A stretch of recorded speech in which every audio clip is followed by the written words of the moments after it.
आज आपको क्षितिज पाठ पुस्तक से पाठ 2 गद्य खंड में पढ़ाने जा रही हूँ, जिसे ध्यान से सुने। इस पाठ में बताया गया है कि बाल गोविंद भगत खेती बाड़ी से जुड़े गृहस्थ व्यक्ति थे, परंतु फिर भी साधु कहलाते थे। उन्हीं का वर्णन किया गया है। बाल गोविंद भगत मझोले कद के गोरे चिट्टे व्यक्ति थे। बाल गोविंद भगत छोटे से कद के खूब गोरे व्यक्ति थे। 60 से ऊपर के ही होंगे। बाल पककर सफ़ेद हो गए थे। वो 60 साल से ऊपर के थे और उनके बाल पककर सफ़ेद हो गए थे। लंबी दाढ़ी थी और बालों में जटाएं रखे हुए थे, परंतु हमेशा उनका चेहरा सफ़ेद बालों से ही जगमग किए रहता था।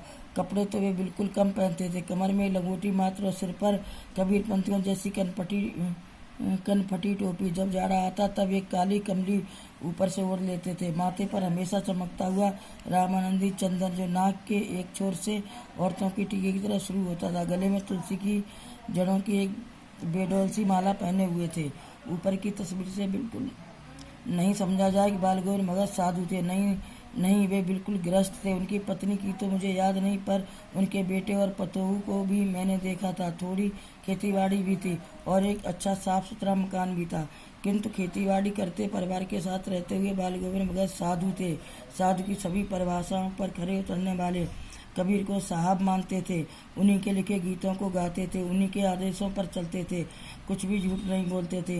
हमेशा अच्छा व्यवहार रखते थे। किसी से भी गलत लहजे में बात नहीं करते थे और न किसी से बिना मतलब का झगड़ा करते थे। बिना पूछे न तो किसी की चीज़ छूते थे और न ही बिना पूछे व्यवहार में लाते। इस नियम का कभी कभी इतना बारीकी से पालन करते थे कि लोगों को आश्चर्य होता था। कभी कभी वे शौच के लिए भी दूसरों के खेत में नहीं बैठते थे। वे गृहस्थ थे, किंतु उनकी सब चीज़ें साहब की थीं। जो कुछ भी खेत में पैदा होता, सिर पर लादकर पहले उसे साहब के दरबार में ले जाते, जो कि उनके घर से 4 कोस की दूरी। जो कुछ भी उनके खेत में पैदा होता था, वो सबसे पहले वो कबीर के मठ में ले जाते थे, जो उनके घर से 4 किलोमीटर दूर था। वह 4 किलोमीटर तक पैदल ही जाते थे और वह दरबार में भेंट के रूप में रख देते थे। प्रसाद रूप में जो कुछ उन्हें मिलता उसे घर ले आते और उसी से अपना गुजर चलाते। इन सब के ऊपर मैं तो उनके मधुर गान पर मुग्ध था, जो सदा ही सुनने को मिलता था। कबीर के वे सीधे साधे पद जो उनके गले से निकलकर जीवित हो उठते थे।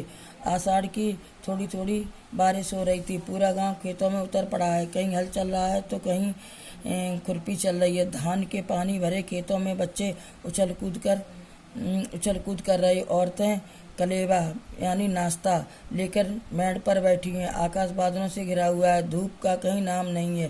ठंडी पुरवाई चल रही है। ऐसे ही समय में तुम्हारे कानों में एक स्वर तरंग झंकार सी कर उठी। यह क्या है? यह कौन है? यह सब पूछना न पड़ेगा। बाल गोविंद भगत अपने पूरे शरीर को कीचड़ में लथेड़े अपने खेत में रोपनी कर रहे हैं।